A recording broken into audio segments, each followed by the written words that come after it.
Hi, everyone. Welcome to this episode of Fin TV. I am joined today by Dan Key, all the way from the United States, who is going to be talking to us. He is the Chief Supply Chain Officer of Dentsply Sirona. Dan, why don't you tell us a little bit about yourself and your journey so far? Well, thanks, Maria. I appreciate that. And I guess good evening, good afternoon, good morning to everyone who is watching the podcast. As Maria said, I'm Dan Key. I'm the Chief Supply Chain Officer for Dentsply Sirona. Just a little bit about Dentsply Sirona. We're a $4 billion dental supply company. I just joined the company in January to help the company transform themselves from a multi-SBU company into a centralized supply chain, end-to-end supply chain company.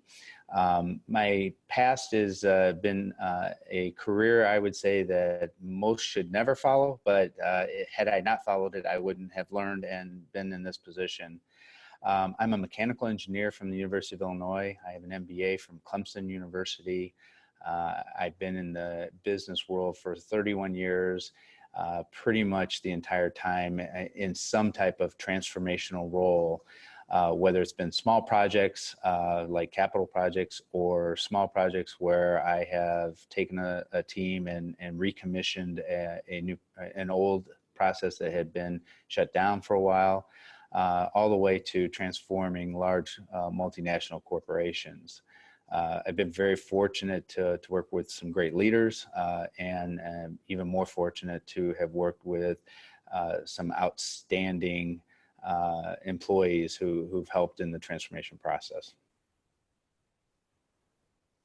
Great. Well, then why don't you, I guess I'll let you get going with your slides. You've taken the time to prepare this for us to talk about a topic that is very important to all of our members, really, which is supply chain transformation. I'll hold my questions to the end, so I'll let you on. Thanks, Dan.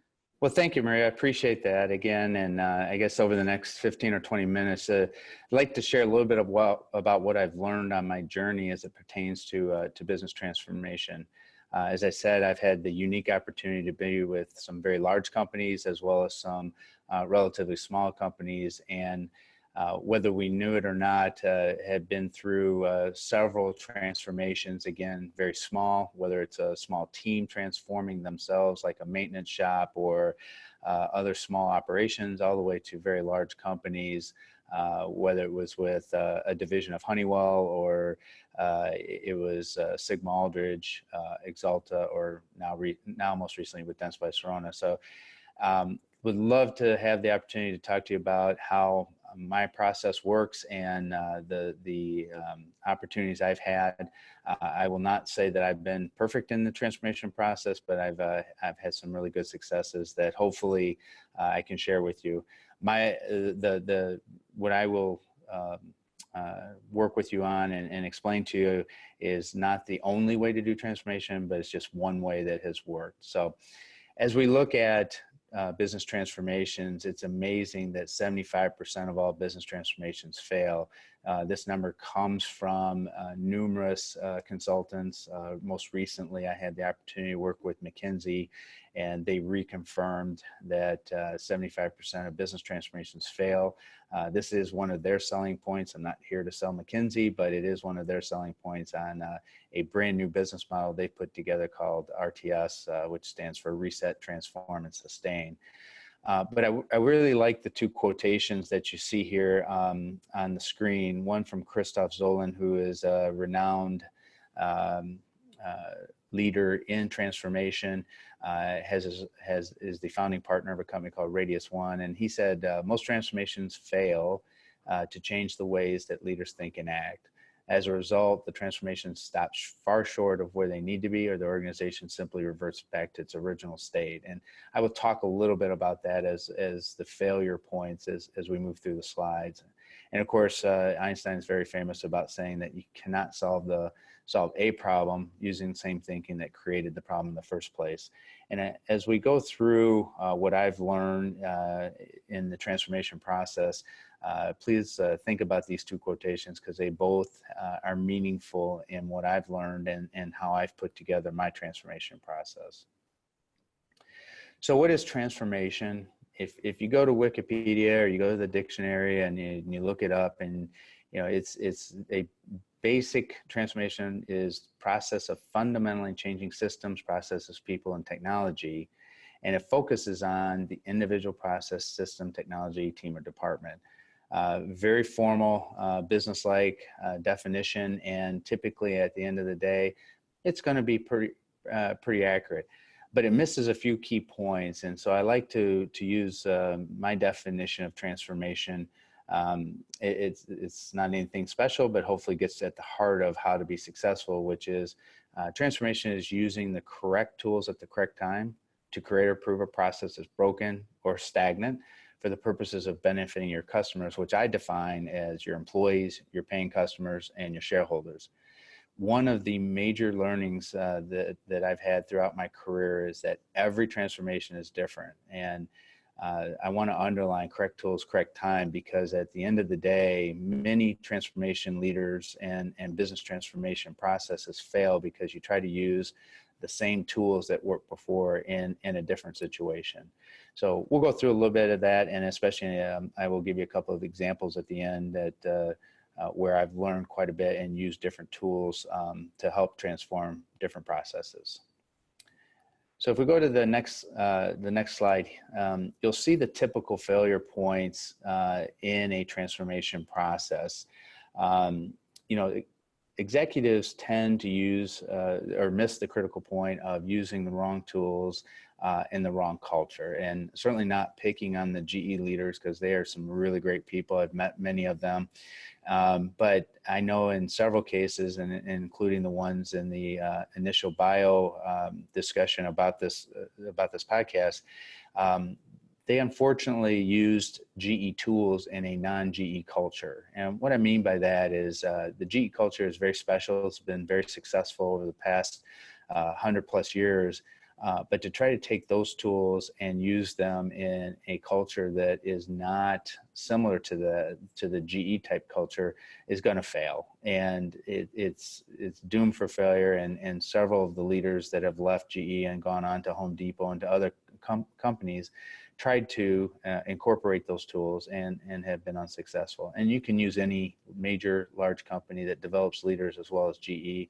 It could be Honeywell, it could be DuPont, it could be Dow, BASF, Bayer, and you'll see the same type of transformations fail. Another important reason for why transformations fail is when you manage complex change. In the chart to the right, complex change requires a lot of work, and it requires 5 critical things to be successful. You got to have a really great vision. You got to have the skill set in your team to be able to execute on the vision. You got to create incentives, rewards, and opportunities to feel good about the change. You got to have the right number of resources in the right positions, and you got to have a great plan. Most people get incentives and plans correctly, and where many transformations fail, and again, reverting back to some of the study that McKinsey and other consultants have done, it comes down to either a lack of vision, a lack of the right skill set, but most importantly, a lack of the resources to execute on the change.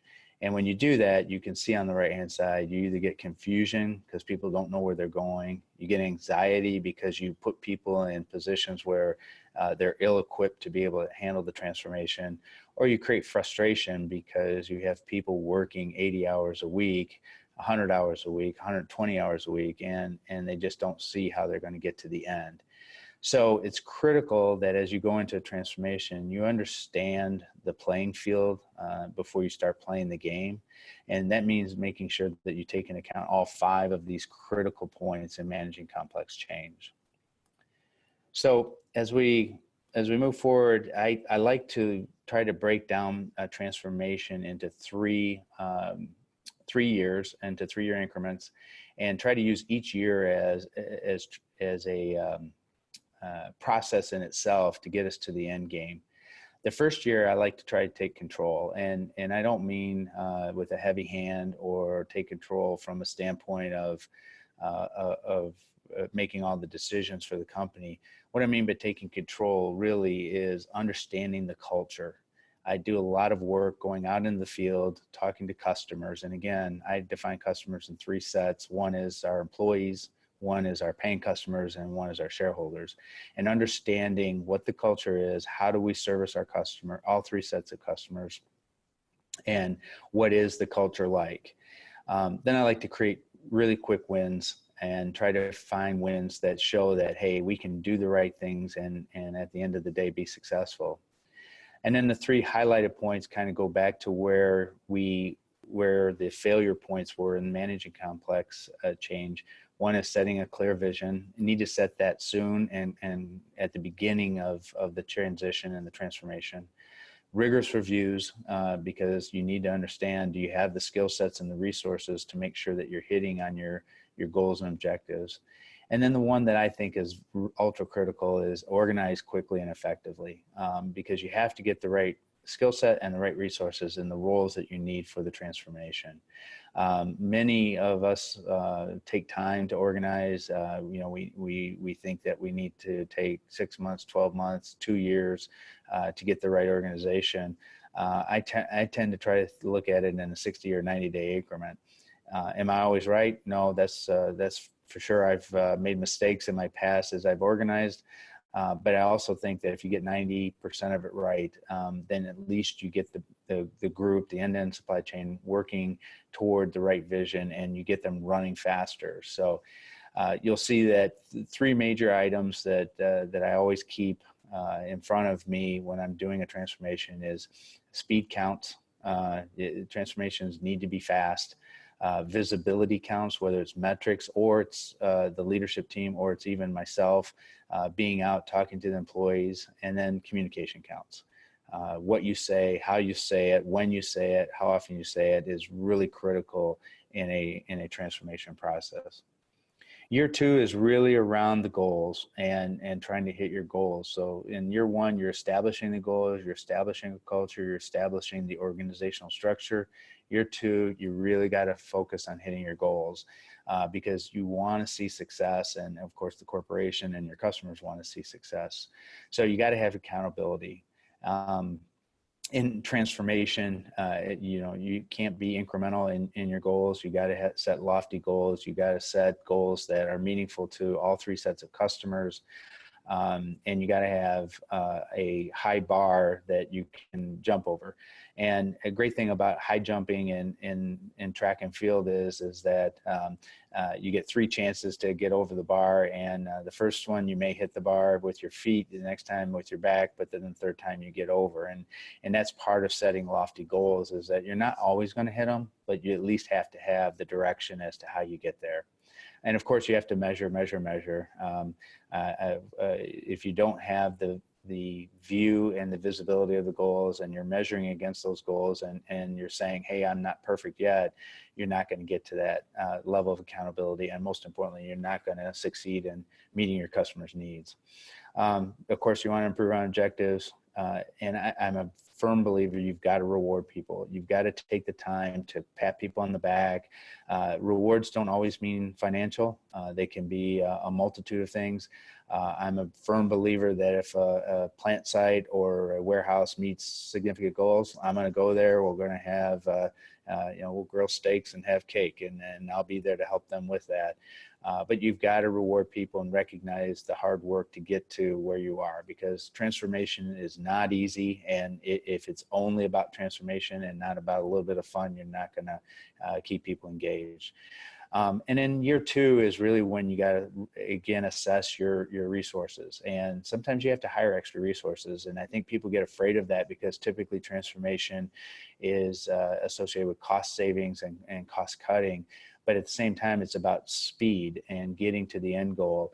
And sometimes you have to hire people. And I think you got to be strong as a leader to stand up and say, hey, even if it's for 6 months or 12 months, I need this, these 10 people to help me to meet this objective. At the end of the day, just like any capital project, there's a payback for it. And you just need to do the calculation on the NPV for the payback. And if it works, then you need to move and move fast. Then again, in year two, same thing as year one, speed counts. The faster you go, the better. And visibility counts and communication counts. Now, The visibility and communication changes over time. Visibility in year 2 is more about goals. Communication is how you're doing on those goals. Communication is more about rewarding people and recognizing their successes and their hard work. Then in year 3, you get to start winning the game. And one of the key things that I always think about from a transformation process is you got to start developing your replacement. Who's going to replace you? Not that you have to leave, but you at least got to start thinking about development, because if you are successful, if you're one of the few that are successful in business transformations, people are going to recognize that, and you're going to be getting lots of calls to help other people transform, whether it's in your current company or it's in a different company. And so you need to start developing your replacement. Obviously, you want to start to complete the projects. If you're not already completing projects you started in year 1, by year 3, then you probably had the wrong scope for the project. Again, celebrate successes. And this is a good time to update the vision, because by now you've moved along the path. You've gotten to a further point in the success of your company or your division or even your team. And it's time to update the vision for the next 3 years. And of course, the company, the customers, start to reap the benefits.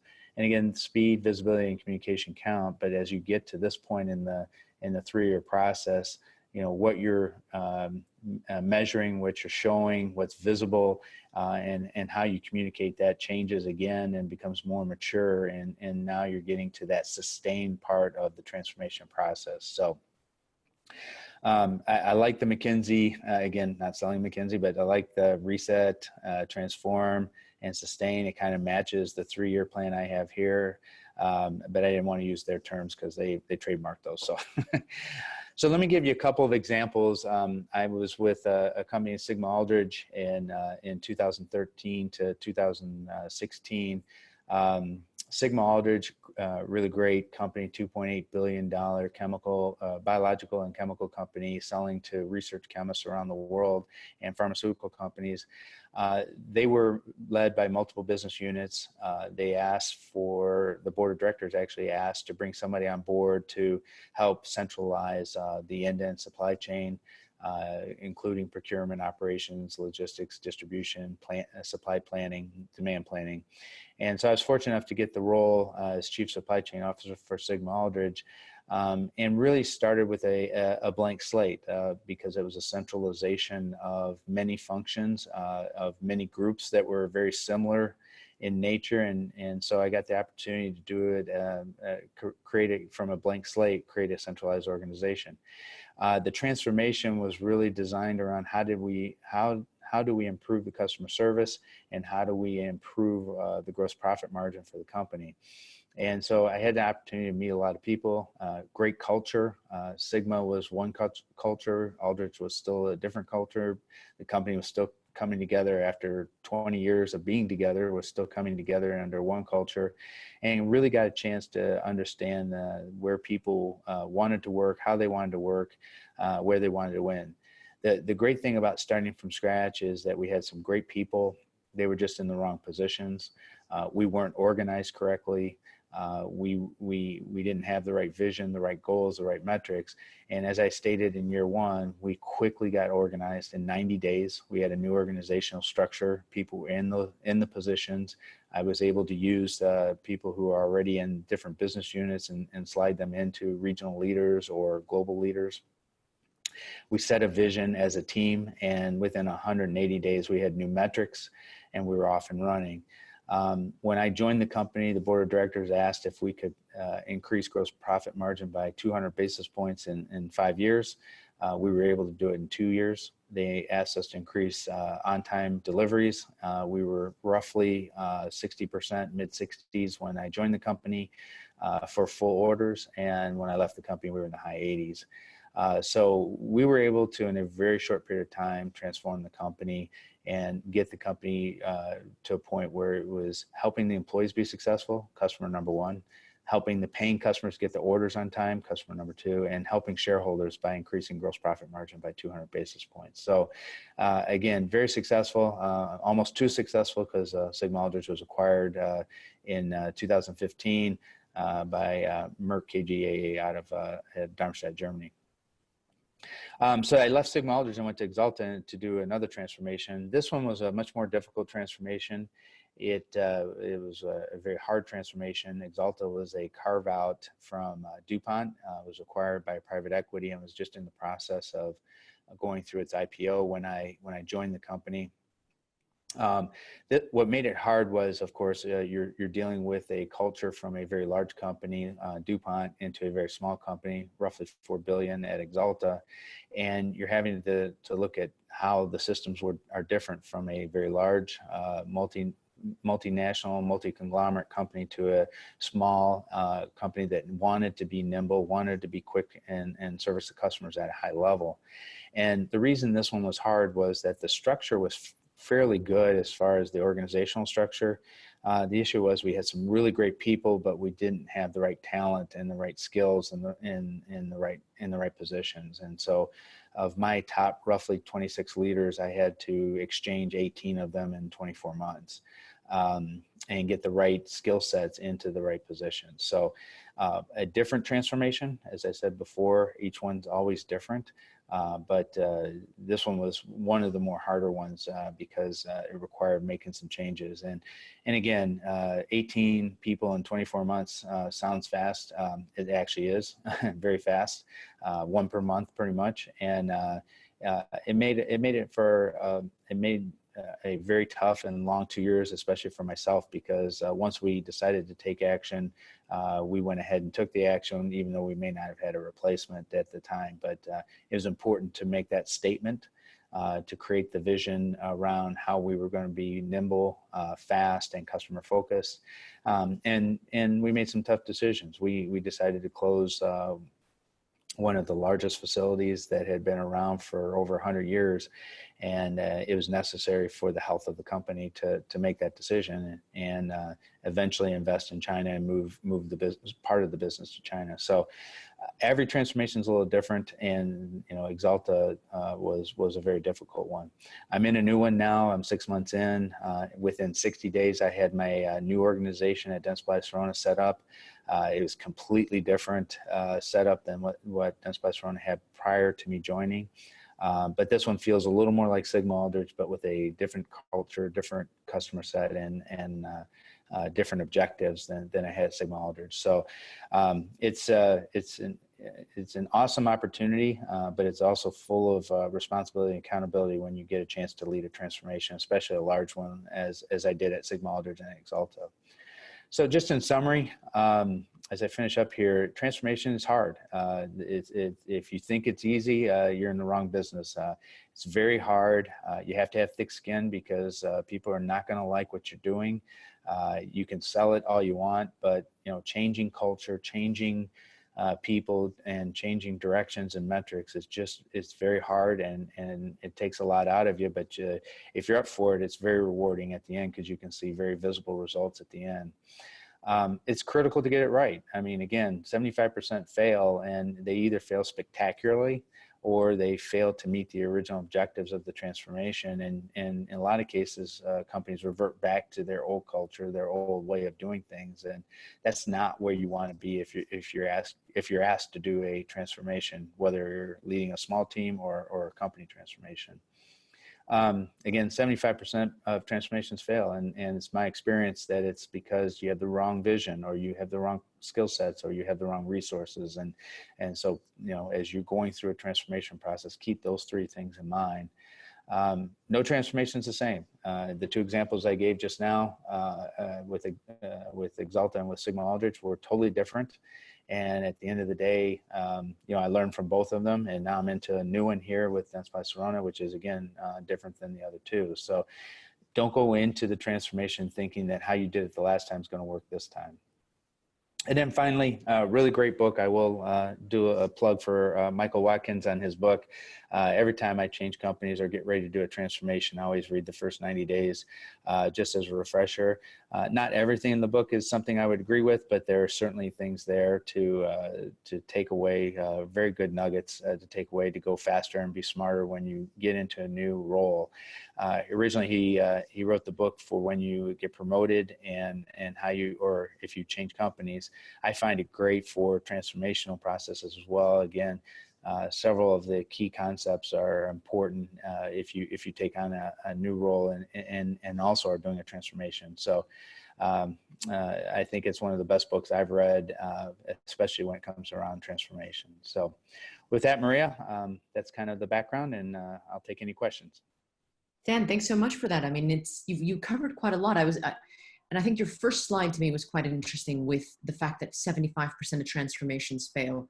I don't think there is anyone within our network that has not had some failure or another with regards to their transformation projects. Having the vision, I think, is something that a lot of people say they have. They don't necessarily perhaps articulate it in a way. I think most people are affected most by either resourcing issues, skills issues, etc. What would you say are some of the biggest challenges, besides the ones that you've listed, in having a supply chain director today deal with the transformation issue? Yeah, I think typically where I see people who fail is probably not the right word, or who are not successful or not successful fast enough is really speed and communication. And that's why I put those on the bullets is we tend to, as leaders, especially the larger the company, the harder it is, we tend to let the process around us for hiring or for firing get in the way of making the critical decision. I've been around several cases, not surprisingly, where HR and legal said, well, you can't do that. And of course you can do that, but there's a consequence to letting someone go, and you may have to pay some money. But again, everything at the end of the day is all about payback. We do a great job as leaders when it comes to capital projects or new investments or even acquiring businesses of doing paybacks.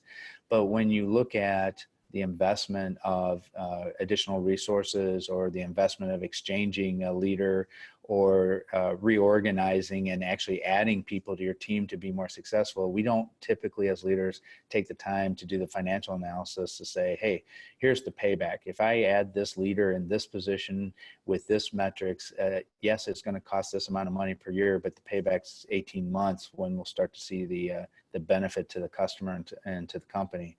And so I think you got to look at everything from that standpoint, but speed tends to be the biggest issue that gets in the way of why transformations I've seen fail, is that we just let processes get in away from the right decisions. That makes a lot of sense. I mean, a lot of the companies that we're dealing with have layers and layers of business processes and layers of bureaucracy and so forth. Making the business case probably is what you're talking about in terms of the decisions that they make, making the actual business case. What I also liked in your presentation was you kept really hitting home with really focusing on the three types of customers. And I think, here's the question. Do you think some businesses probably focus more heavily on one type of customer than other, be it shareholders, be it paying customers and not employees? Do you think once you find a topic that hits all three or something that hits all three, that really is transformational?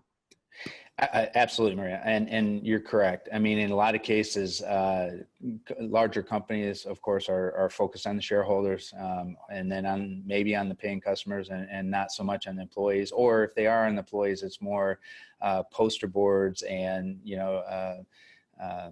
cheerleading from the sidelines, as opposed to really working with the employees to be successful. Certainly there are many companies out there that are successful with it. Richard Branson, of course, says if you take care of the employees, they'll take care of the customers. I've always been a big believer that take care of the employees first, because if you're going to do transformation, you got to have them on your side. You got to have them pulling in the right direction, and you got to have them understanding, all the employees understanding why you're doing what you're doing. If you don't, then the other two customers that I described, the paying customers and shareholders, are not going to reap the benefits. So you do need the employees to be on your side and going in the right direction. And that's all about communication. That's all about organization. That's all about speed. And then of course, paying customers, if whatever you're doing, service or manufacturing, if you're not delivering on time to them with a high quality product, high quality service, you're not going to get the cash to keep reinvesting.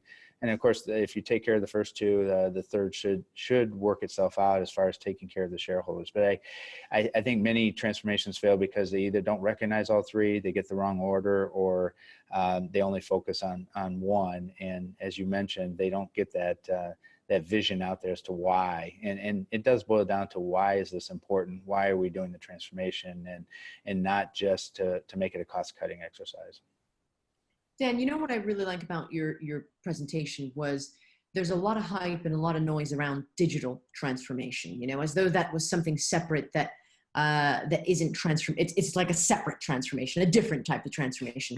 But yet the fundamentals of transformation are the same, whether you're doing digital transformation or business process transformation or all kinds of transformation. Would you agree with that? I would absolutely agree with that. And the hard part about digital transformation is that tends to be isolated to a couple of groups within a company. It could be, you know, sales and IT and customer service, and other parts of the organization, you know, finance or supply chain or other parts of the organization, HR aren't necessarily involved. And I agree with you 100%. Whether you put digital in front of it, you put you know, industry 4.0 transformation, you put artificial intelligence transformation, it's still a transformation process. And again, if the employees aren't on board, you don't have the right vision, the right skills, the right resources, they will fail equally. And there's probably more articles on the web today around digital transformation failing than there are about supply chain failing. But again, a process is a process, and the successful processes have common themes to them. And again, it's probably much higher in the digital transformation. I didn't specifically look that one up, but you know, I agree with you 100%, is that any type of description you put around transformation is still a process. So 100% agree.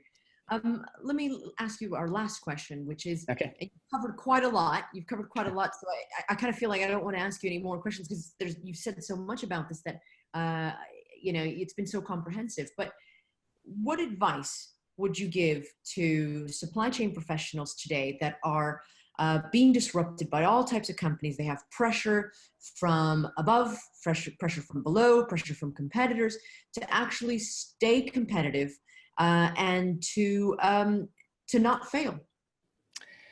Wow. That could probably take another hour or so for us to walk through. You know, I think, again, it's really important that you take the time to look at what is it you're trying, where is it you're trying to get to. We all get caught up with the fires of the day, the quarterly, you know, the quarterly reports and meeting our quarterly numbers. We all get tied up with that and trying to balance work and life and everything else. It's important to step back and get with your team, whether it is your peers or it's your direct reports, and really break away from the day-to-day crunch and talk about what does success look like and how do we get there. You have to have some strategy to create the vision. And it can't be that I need to cut 5 cents off of a product, and that can't by itself be your vision. It's got to be more than just that. And I think it's just the ability to step back, take a breath, look at the surrounding environment, and try to come up with a plan as to how you're going to be successful. And it's hard to do in this day and age, but if you don't take that time and have a little fun with your peers, have a little fun with your team, and just kind of loosen up a little bit and try to find the right path, it can be a real grind, and people will fail or they'll burn out. And I've seen more burnout than failure, where people just have had enough and walk away from it. So I think you just got to step back with your team and really work on that vision and really update it on a periodic basis, and not let it just sit on the binder on your shelf. And you know what? I'm going to leave it with a last point to it, which was on your first slide, if I remember correctly, which is that not every transformation is the same. You know, you can't apply the same rules to every single process within your transformation project, correct? That is absolutely correct. If you use the same tool every time you go into a role, whether you're transforming or not, and you try to use that same tool, you're just not going to be successful. And I equate it to, you know, think about a plumber or an electrician, and if they always use the same, you know, screwdriver or hammer or whatever to solve the exact same problem, they're not going to be very successful. And it's the same in business. You just can't use the same same tools out of your tool bag every single time. No, and I think probably that's what the modern leader is all about. It's about adaptability, isn't it? The modern leader has to be adaptable. It absolutely is. I've got more tools in my tool bag that I've learned in the last 2 years than I probably had the 10 years prior to that. And a lot of it comes with not maturity, obviously, but also how things change in the digital world, how fast the digital world's working, and how fast customers and consumers want their products these days. And so you have to be adaptable. So what worked 15 years ago is not going to work today, and what works today is not going to work tomorrow. So you have to be adaptable and get different tools and use those different tools in the right way. Dan, you have covered a lot. You've really given us a lot to think about. I want to thank you for being on here. I want to thank you for your slides, for jumping on here, and for talking to us. And no doubt we'll probably talk again. And if we have any questions, we'll come back to you. Thank you so much. Please, any questions you get, or anybody who would like to discuss this further, I'd be glad to do that. I mentor a lot of people outside of work, and I'd be glad to do that, and look forward to the next time we get a chance to do this again, Maria. Great. Thanks, Dan. For everybody watching, we'll see you next time. Thank you very much. Thank you.